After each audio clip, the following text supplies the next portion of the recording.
د جماعت په حواله سره یو ملګری سوال کړل چې یو کس د مانزه د امام سره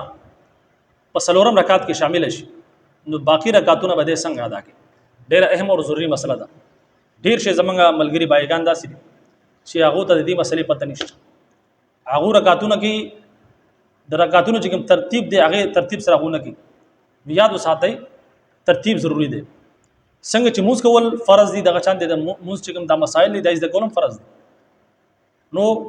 دا مسله ډېر په غور سره واورئ. مثال طور پر تاسو د امام سره شامل شوي په څلورم رکعت کې دا درې رکعات تاسو نشي وي څلورم رکعت کې تاسو شامل شوي امام دا رکعاتو کو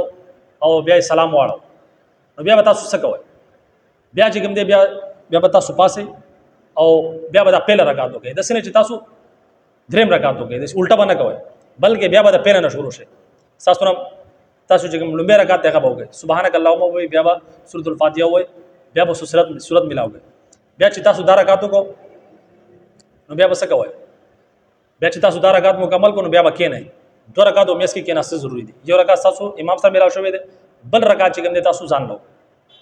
دو رکعاتو میس کې بیا کېنئ او تحیات کو کې لړنۍ قاعده ته چوي بیا چې کوم دی بیا پاسه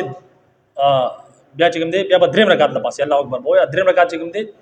دا دریم رکعت ته خو د ترتیب حساب سره چې کوم دی دا سب دریم رکعت جوړیږي. نو بیا چې کله تپاسي نو بیا به الحمد شریف وای او بیا به د سره صورت ملاو کی سمجھ کې خبر راځي الحمد شریف وای او بیا به د سره صورت ملاو کی بیا به دا رکعت مکمل کی بیا به پاسي څلورم رکعت یو رکعت خو ستاسو خداب داته د امام سره ملاو شوی دی بیا تا ځان ادا کو بیا ځان لاو کو بیا صاحب حساب سره دا څلورم رکعت او ترتیب لحاظ سره چې کوم دی دریم رکعت دی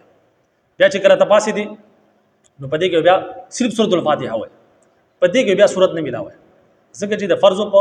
اخري دوه رکعات چې کوم دي هغه کې صورت ملاول شي د امینه پوری ویل صرف نو بیا چې کوم دی په دریم رکعت کې چې کوم دی ته بیا څه کوي